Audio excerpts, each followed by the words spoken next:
Hello friends, welcome back to the channel knowledge YG. कैसे हैं आप सभी लोग? आप सभी का स्वागत करता हूं फिर से अपने चैनल पर। आज हम इस वीडियो में आपके लिए कुछ इम्पोर्टेंट केस लॉ से रिलेटेड क्वेश्चंस लेकर आए हैं। इसके अलावा डिफरेंट क्वेश्चन भी होंगे। Most of the most question जो है वो केस लॉ से रिलेटेड होंगे, जो आपके AIB 18 में पूछे जाने की संभावना है।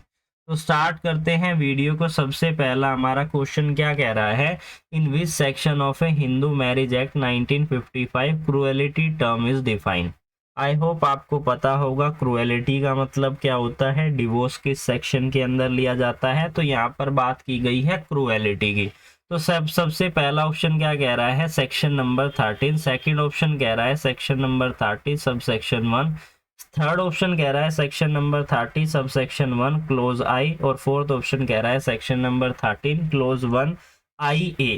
तो यहाँ पर क्रूएलिटी जो फिजिकली और मेंटली दोनों हो सकती है, पार्टी को हरेस करना, इलीगली डिमांड करना, वो क्रूएलिटी के अंदर आता है।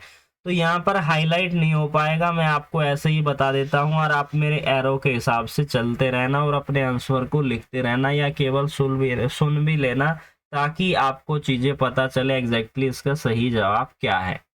बात करें पहले क्वेश्चन की, तो इसका जो सही जवाब है वो है हमारा फोर्थ ऑप्शन, जिसमें कि आपको पता है सेक्शन 30 डिवोर्स के बारे में बात करती है और डिवोर्स के अंदर डिवोर्स लेने का एक हमारा ग्राउंड है क्रूएलिटी, जिस पर हम डिवोर्स जो है लेते हैं।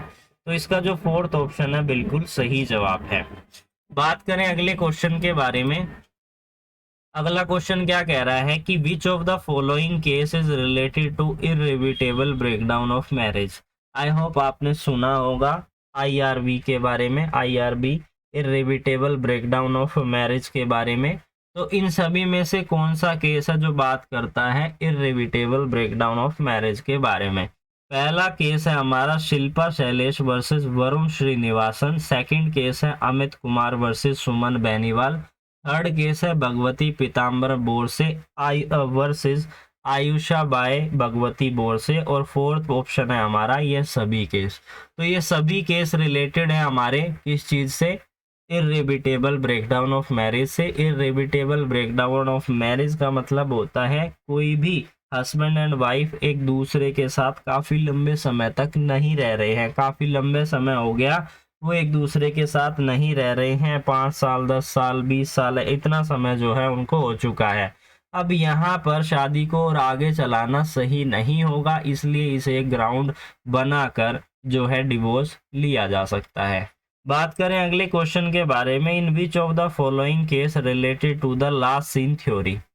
आई होप आपको पता होगा लास्ट सीन थ्योरी का मतलब क्या होता है। मैं अगर नहीं पता है तो मैं बता देता हूँ, पहले इसका जवाब हम देख लेते हैं। पहला केस क्या कह रहा है? R Srinivasan versus state of Karnataka. Second option है Amit Kumar versus Suman Beniwal. Third option है Shilpa Shailesh versus Varun Srinivasan. Fourth option है जया चंद्रा वर्सेस अनिल कौर। तो ये जो केस है लास्ट सीन थ्योरी से रिलेटेड, ये हमारा फोर्थ केस है जया चंद्रा वर्सेस अनिल कुमार। इसको आप एक बारी देख लीजिएगा, फिर भी ऑनलाइन आप चेक कर लीजिएगा क्या ये सही जवाब है या नहीं है। तो बात करते हैं लास्ट सीन थ्योरी का क्या मतलब होता है। लास्ट सीन थ्योरी का मतलब होता है जब भी कोई ऑफेंस कमिट होता है, तो ऑफेंस कमिट होने के समय पर किसी भी व्यक्ति को देखा जाता है जिसकी मृत्यु हुई है उसके साथ, तो ऐसे में यह प्रिज्यूम किया जाता है कि उसी व्यक्ति ने उसे मारा होगा और वहां पर लास्ट सीन थ्योरी अप्लाई की जाती है और बर्डन ऑफ प्रूफ उसी पर लगाया जाता है कि तुम साबित कीजिए कि क्योंकि तुम इसके साथ लास्ट बार देखे गए थे। बात करें अगले क्वेश्चन के बारे में। In which of the following section is related to the last scene theory, यानी कि हमें किस सेक्शन में लास्ट सीन थ्योरी के बारे में देखने को मिलता है, कौन सा एक्ट है? तो इंडियन एविडेंस एक्ट में आपको ये देखने को मिलेगा लास्ट सीन थ्योरी के संबंध में प्रोविजन। और इसका जो सेक्शन नंबर 7 है वो इस बारे में बात करता है, यानी कि थर्ड ऑप्शन इसका बिल्कुल सही जवाब है। इसके अलावा 106 में भी कुछ प्रोविजन दिए गए हैं लास्ट सीन थ्योरी के बारे में, लेकिन यहाँ पर हमारे ऑप्शंस में वो है नहीं। तो हमारे ऑप्शंस में है 7 सेक्शन 7। तो सेक्शन 7 जो है इसका सही जवाब है। बात करें अगले क्वेश्चन के बारे में, the evidence of a last scene theory is a substantive piece of evidence, corroborative piece of evidence, either one or two or none of the above. यानी कि जो लास्ट सीन थ्योरी का साक्ष्य है, एविडेंस है, उसे कौन सा एविडेंस माना जाता है? तो वो सब्सटेंटिव पीस ऑफ एविडेंस भी हो सकता है या कोरबरेटिव पीस ऑफ एविडेंस भी होता है। ये डिपेंड करता है सरकमस्टांसेस पर, केस के डिफरेंट केस के डिफरेंट सरकमस्टांस होते हैं। यानी अलग अलग परिस्थिति होती है और अलग अलग परिस्थिति में कुछ केसेस में इसे सब्सटेंटिव पीस ऑफ एविडेंस माना जाता है और कुछ केसेस में इसे कोरबरेटिव पीस ऑफ एविडेंस माना जाता है। तो इसका थर्ड ऑप्शन होगा या तो फर्स्ट या फिर सेकंड।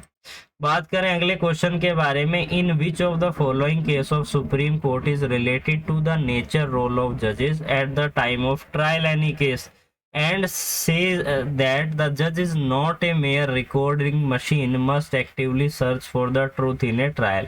यानी कि किस केस में यह कहा गया था, किस केस में जजेस के नेचर के बारे में, जजेस के रोल के बारे में बात की गई थी और यह कहा गया था कि जजेस को एक मशीन के रूप में बैठा नहीं रहना है। उन्होंने कोशिश करनी है कि किस तरीके से ट्रूथ को ट्रायल के अंदर सही तरीके से किया जा सके, निखारा जा सके। यानी कि वो एक मशीन के रूप में एक्ट ना करे, एज ए ह्यूमन बीइंग वहां पर एक्ट करें। तो सबसे पहला केस है Munna Pandya versus state of Bihar, second case है Amit Kumar versus Suman Beniwal, third case है Shilpa Shailesh versus Varun Srinivasan, fourth case है ए जयाचंद्रा वर्सेस अनिल कौर। तो इसका जो फर्स्ट केस है वो रिलेटेड है Munna Pandya versus state of Bihar का, जिसमें बात की गई थी कि न्यायाधीश केवल मशीनरी, केवल रिकॉर्डिंग मशीन नहीं है, उसे सक्रिय रूप से ट्रायल में सत्य को खोजना चाहिए। यानी कि न्याय को यहाँ पर उनको खोजना चाहिए, ये बात की गई है इस केस के अंदर। बात करें अगले क्वेश्चन के बारे में, in case of the Munna Pandya versus state of Bihar what are the ground given. यानी कि कौन कौन से ग्राउंड, क्या पॉइंट दिए गए थे।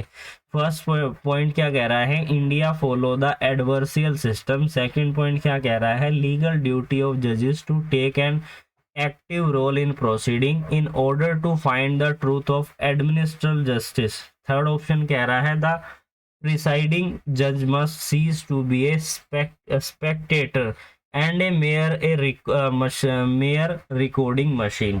फोर्थ ऑप्शन कह रहा है ये सभी है। तो इन सभी को ग्राउंड माना गया था इस केस के अंदर, इसको याद रखिएगा, Munna Pandya versus state of Bihar का। बात करें अगले क्वेश्चन के बारे में, in which of the following cases related to the anticipatory bail. इन सभी में से कौन सा केस जो है अग्रिम जमानत के बारे में बात करता है। पहला केस है Shilpa Shailesh versus Varun Srinivasan, second case है state of Haryana versus Dharmaraj,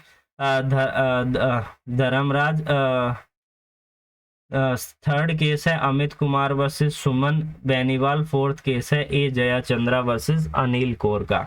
तो एंटीसिपेटरी बेल से रिलेटेड जो केस है वो है हमारा second case, state of Haryana versus Dharmraj. और एंटीसिपेटरी बेल के प्रोविजन कहाँ पर दिए गए हैं ये भी आपसे पूछा जा सकता है। What is the meaning of anticipatory bail, ये भी आपसे पूछा जाता है। तो सीआरपीसी के अंदर एंटीसिपेटरी बेल के प्रोविजन दिए गए हैं। सेक्शन 438 में हम एंटीसिपेटरी बेल के लिए एप्लीकेशन फाइल करते हैं। बात करें एंटीसिपेटरी बेल के मतलब क्या है कि यानी कि जब भी किसी व्यक्ति को यह एप्रीहेंशन, ये डर होता है कि उसे जो है पुलिस के द्वारा अरेस्ट कर लिया जाएगा, तो ऐसे में वो एंटीसिपेटरी बेल एप्लीकेशन फाइल करता है केस होने से पहले। यानी कि उस पर एफआईआर दर्ज की जा सकती है और उसे अंदर कर दिया जाएगा।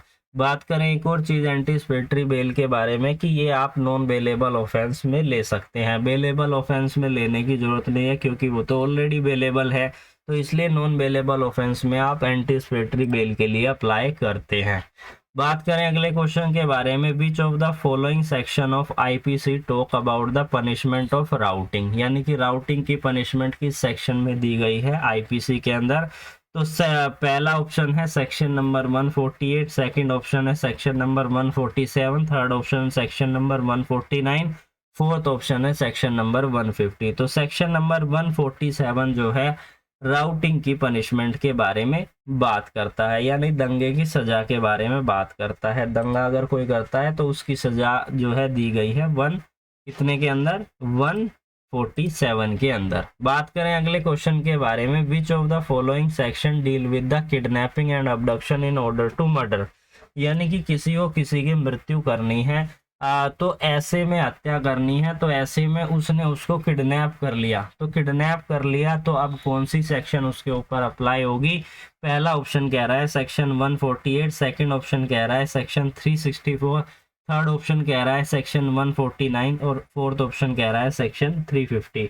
तो इसके रिगार्डिंग हमारी सेक्शन है 364, यानी कि सेकंड ऑप्शन जो है इसका बिल्कुल सही जवाब है। 364 में बात की गई है kidnapping and abduction in order to murder के बारे में। बात करें अगले क्वेश्चन के बारे में, in which of the following section deal with rioting arm with deadly weapon, यानी कि आप हथियारों के साथ दंगा कर रहे हो तो ऐसे में आप पर कौन सी धारा लगाई जाएगी आईपीसी की, तो सेक्शन नंबर 148 इस बारे में बात करता है। पहला ही ऑप्शन है जो इसका सही जवाब है। बात करें अगले क्वेश्चन के बारे में, इन whom case it was says that once if anticipatory bail has been granted during the trial the same will be applicable till the time of the trial, यानी कि कब किस केस के अंदर इन सभी में से यह कहा गया है कि आपको एंटीसिपेटरी बेल मिल गई है। अब वो एंटीसिपेटरी बेल जो है जब तक आपका ट्रायल चल रहा है तब तक वो एंटीसिपेटरी बेल जो है लागू रहेगी, आपको अलग से बेल लेने की कोई जरूरत नहीं है। पहला केस है Shilpa Shailesh versus Varun Srinivasan, second case है state of Haryana versus Dharmraj, third case है Amit Kumar versus Suman Bansal, fourth case है सुशीला अग्रवाल वर्सेस स्टेट। तो fourth case Sushila Agarwal versus state के अंदर ये कहा गया था, तो इसको आप याद रखिएगा, काफी इंपॉर्टेंट है। बात करें अगले क्वेश्चन के बारे में, which of the following section of CrPC talk about the proclaimed offender, यानी कि प्रोक्लेम्ड ऑफेंडर के बारे में किस सेक्शन में बताया गया है। प्रोक्लेम्ड ऑफेंडर बात करता है सीआरपीसी के सेक्शन 82 के बारे में। सेक्शन 82 सीआरपीसी का जो प्रोक्लेम्ड ऑफेंडर के बारे में बात करता है। प्रोक्लेम्ड ऑफेंडर मतलब कि किसी को भगोड़ा घोषित कर देना, और यहाँ पर प्रोक्लेम्ड ऑफेंडर की अगर प्रॉपर्टी अटैच की जाती है तो सेक्शन नंबर 83 उसके बारे में बात करता है। तो आज की वीडियो में इतने ही क्वेश्चन हैं। आई होप आपको वीडियो अच्छी लगी होगी। तो फिर मिलेंगे एक न्यू वीडियो के साथ, तब तक के लिए जुड़े रहिए अमित कुमार।